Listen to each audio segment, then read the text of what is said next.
If you listen to the stories right now making the rounds, it's all about AI and cybersecurity. You'd think that it's all about the model. Mythos is able to find these extravagant, amazing zero-day vulnerabilities. It's chaining exploits together, and it can operate at this level of autonomy that frankly should get everybody's attention. And to be clear, scanning for 0 days like this is a technological advancement that we should be talking about. It is pretty impressive, and it very well may represent one of the most capable systems we've seen in this space. But I don't think it's the cybersecurity solution that everybody thinks it is. Models are probabilistic systems that are swayed by alignment. The model is not a boundary. It can never be a boundary. The real magic happens within a harness.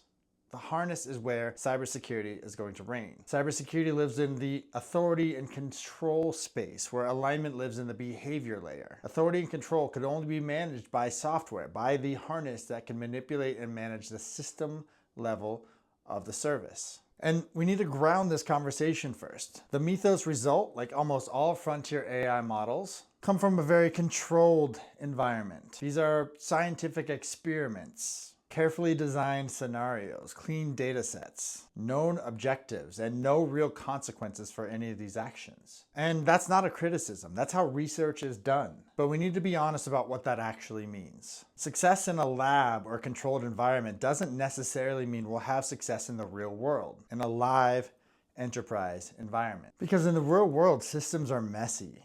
Defenses react to their environment. Data is always incomplete.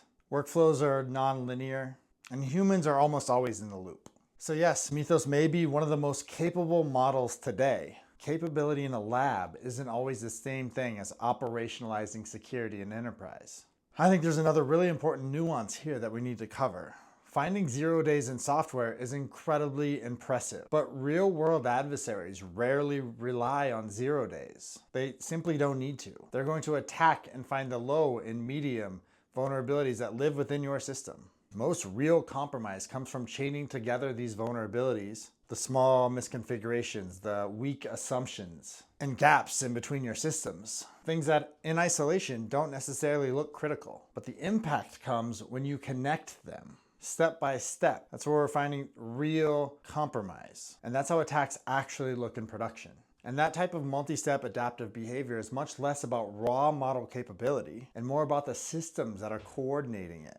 Which brings us back to the idea of harnesses. The mistake I continue to see executives assume is that if the model is powerful enough, the system is safe. And that's simply not true. Because the model by itself is just a distribution. It doesn't actually do anything. To be useful, it needs systems around it. It needs access, tools, memories, the feedback loop, validation, and constraints. And that system is what we mean when we say a harness. The harness is an orchestration layer around the model. The layer that takes something probabilistic and turns it into something operational. It decides what the model can see, what actions it could do, what workflows it can follow, how it validates results, and what does and doesn't get blocked within your system. If you want a simple analogy, think about it as a test harness in the CI/CD pipelines that we're all familiar with. It's the control layer that takes something non-deterministic and turns it into a governable, actionable system.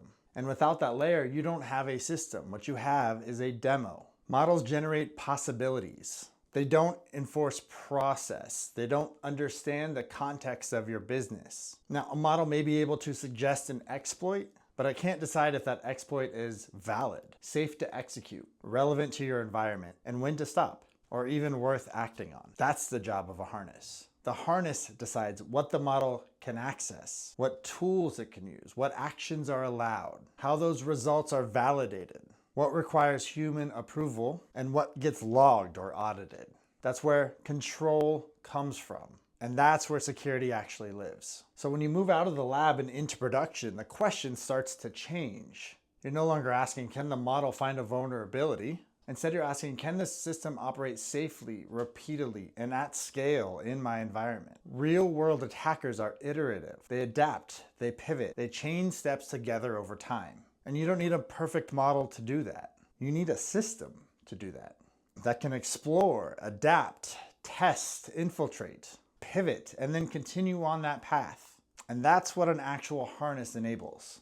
And that's why this is already happening today with current models. We don't need a new advanced model to already test these assumptions with the proper harness. So if you're evaluating AI security today, I'd strongly encourage you to change the way you're thinking about things. Don't ask, what model are you using? Instead, start asking, what is the harness? What are the permissions? What access does the model have?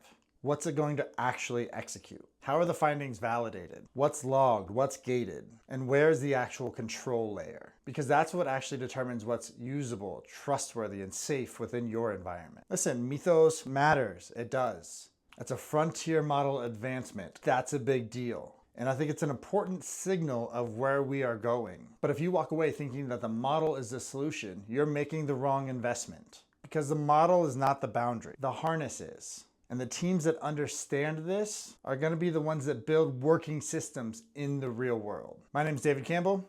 If you're interested in learning more about AI security and AI safety, give me a follow.